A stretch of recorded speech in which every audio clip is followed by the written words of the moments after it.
8 sacks today. Obviously, some injuries on the O-line. How much of it is the O-line, and how much of it was Carson not getting rid of the ball? Well, I think first of all, it's something can't happen. First and foremost, can't happen. I'd say it's a little of both. It's sacks don't always go on the O-line. Sacks don't always go on the quarterback. Sometimes, protection. The backs are included in that. Tight ends are included in that. But and then the receivers just getting open. So there's a lot that goes in. I got to look at the tape obviously to make a real clear determination on that. But ultimately that cannot happen. How do you make sense of Carson's performance, at least, first reaction to it? I mean, he started out really well with 2 touchdowns and then had a difficult time getting going from there. Yeah, obviously the way we started the game is exactly how we thought we could attack against this team. Just come out and play tempo football, and it's something that our quarterback is good at, our offense is good at, and he did. He came out and played extremely well, and again I got to look at this film to see exactly why. There were some breakdowns. We just got to continue to get better. I've got to get better. The players got to get better. Coaching staff. So this is one game of a long season, and that's what we're gonna focus on this week. Doug, you clearly have had some injuries on the O-line. How has all that scrambling affected that unit up until, I guess, just last week? You didn't know if Nate Herbig was going to be a right guard or Jack Driscoll was going to be a right tackle. What has that done to that unit? Well, listen, anytime you can disrupt your offensive line and lose some continuity there, it's gonna affect you a little bit. But one thing I like about our guys is it's a resilient group. They don't let the changes bother them. We still have to go execute and play, and for us to go against this front today is really a good test for our guys. Valuable experience for guys like Nate Herbig and Jack Driscoll. Jordan Mailata got in there today, so. Yeah, you don't want to move too many parts obviously up front, but at the same time we take pride in getting our guys prepared and go play. Zach and then Rob Monty. Hey Doug, on the 4th down play when you're down 7, the Wentz pass to Ertz, what do you see on that play in particular? The one here at the end of the game? Yes, when you're down 7, you did that conversion to continue the drive. Yeah, it's a play that we've executed many times, and I thought Carson did a nice job of executing, going through his progression and getting back to his backside reads, and he had Zach, and we just missed. Flat out, we just missed. When we put the ball in Carson's hands and Zach's hands like that, and 2 of our leaders, and you expect to make that play, but we didn't today. We're going to clean that stuff up and get better next week.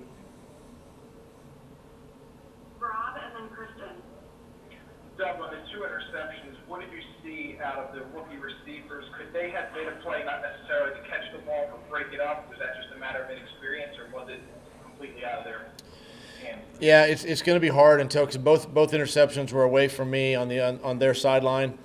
Until I can really see the tape and evaluate and see exactly what took place there, to really make an educated or give you an educated answer. So. I'm just going to wait and see the tape on that before I comment on that. Kristen and then Martin. Hey, Doug, what was your post-game message to your guys after baseball? Post-game message?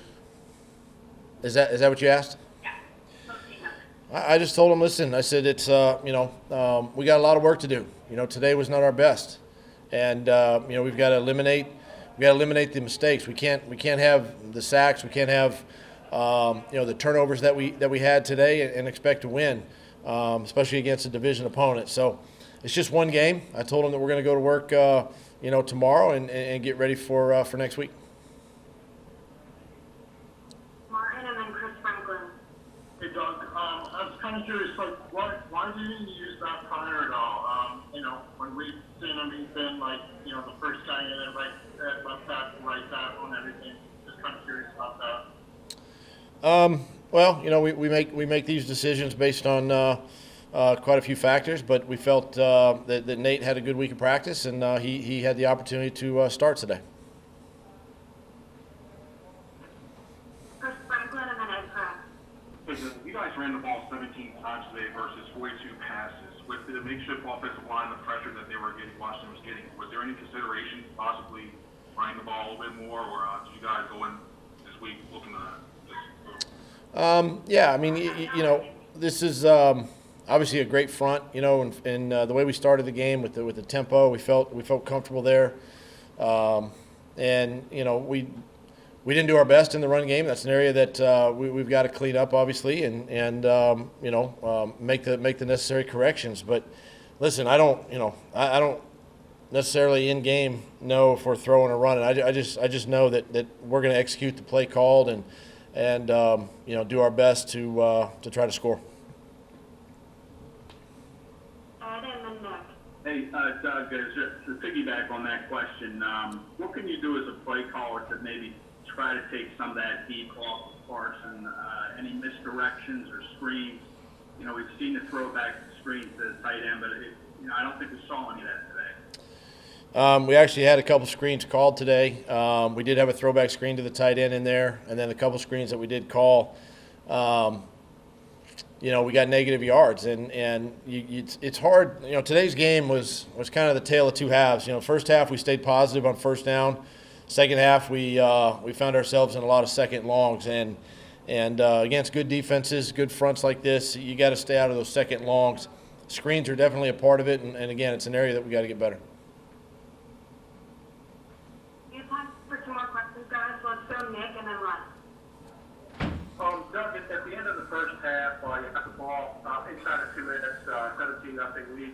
Was it instinct to tell you to keep the foot on the gas, or analytics, or both? And you had to do over again when you do it different? No, I mean instincts is just to continue to keep the the gas pedal down and continue to put pressure, on Washington, and that's been my mindset. That the players were, we communicated that on the sideline, and they were up for it and ready to go, and I would continue to do that, in those situations, and ultimately you're trying to score as many points as you can, and stay as aggressive as you can. Last question here was Les. It just seemed like you were giving them short fields over and over and over again. I think they had one real legitimate touchdown drive the whole game. Could you see that developing, and what did you try to do about it? Well, you're absolutely right, Les. I mean, we were negative, lost yards on first down. We had a sort of a mishit punt, a couple of fourth downs that were right around midfield that we didn't get. So yeah, we gave them some short fields, and that's just poor execution on our part, and I take responsibility for that, and we're going to clean that stuff this week.